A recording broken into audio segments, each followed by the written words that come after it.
First of all, good morning. I'm having a nice cup of coffee. Why don't you sit down and have a cup of coffee with me? I'm going to start this segment today. It's a question that is frequently asked of me. It's about the Witness Protection Program. Did I like being in it? Of course not.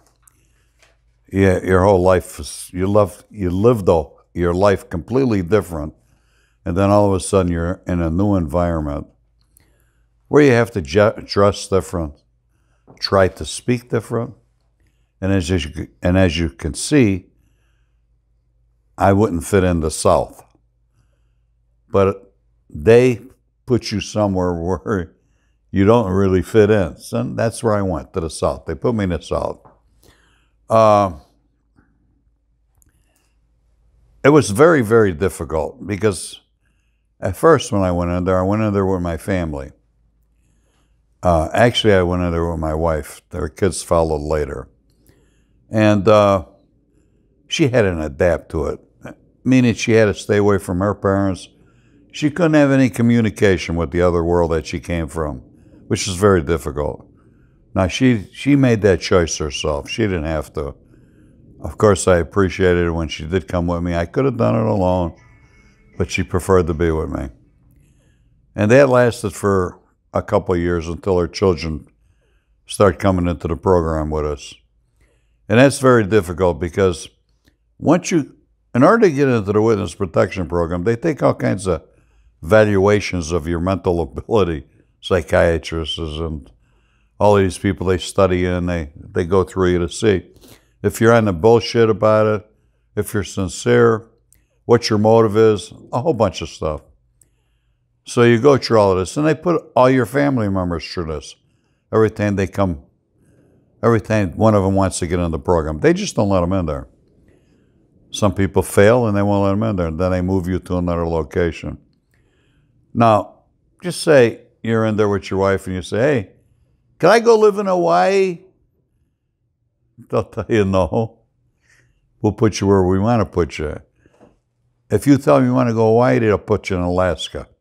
They put you in the last place you want to go all the time. I wound up in the South. I did most of my time in the South. The Marshals did a great job. They could only do so much. I've said this many times, so sometimes I'm going to walk over myself. The Marshals done what they could do. You're the only one that can protect yourself. And that's by communication with the outside world. I call it the outside world.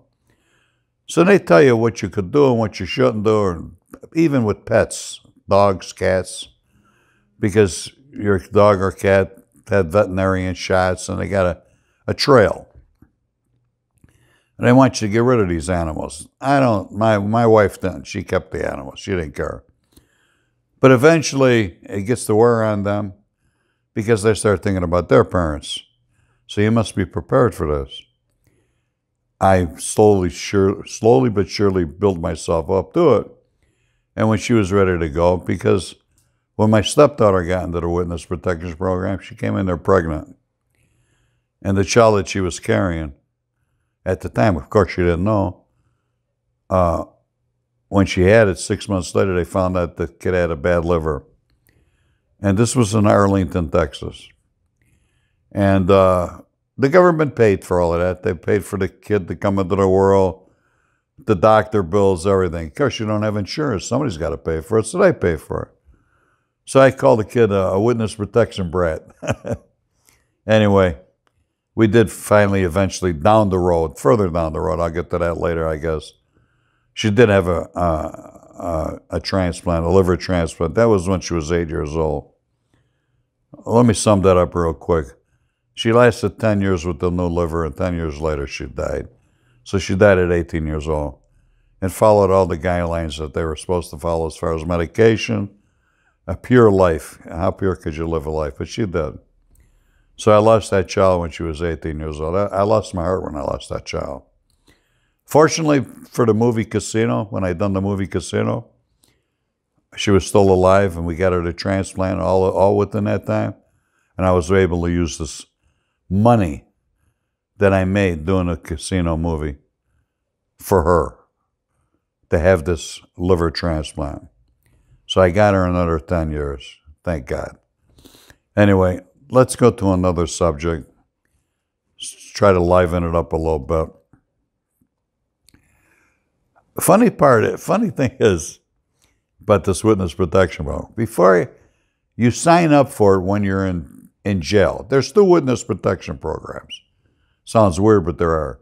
One while they got you in custody, and one when you get out in the street. They could change your name twice within that period of time because of the convicts you're with in jail. If they know my name is Frank Cullotta and they read about me, oh, you're Frank Cullotta, all that bullshit, then they want to call a lawyer and testify on you. Anyway, so they do change your name twice.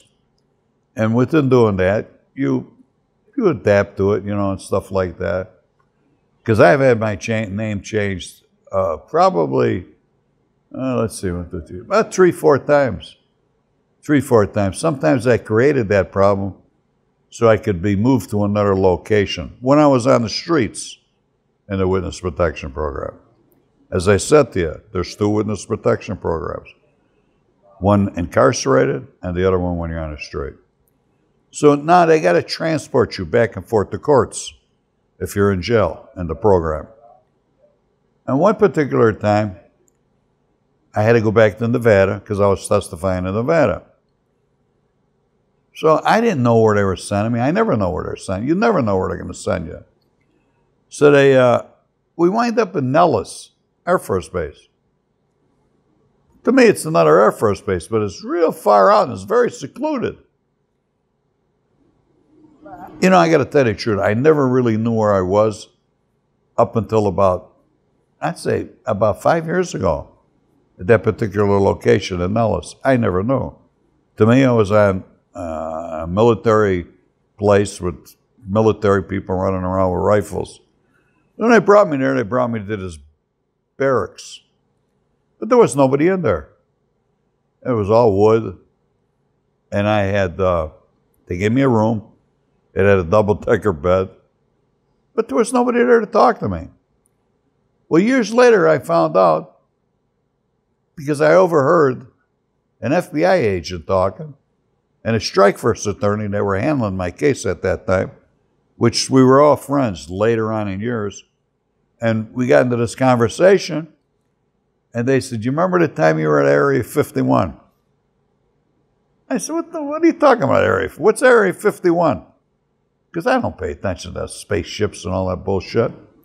So he says, yeah, we didn't know it either, that we were visiting you there. We were going to interview you there. He said, then when we found out, he said, we just thought maybe you know, and we never brought it up again. I said, so I was at that site where all the Martians are supposed to be. I said, well, it possibly could be, because it was really creepy, really creepy. Hit that button for subscribe. I haven't thought of you in so long. I hope you're well, I hope you're okay. Haven't thought of you in so long, and I'd like to keep it that way.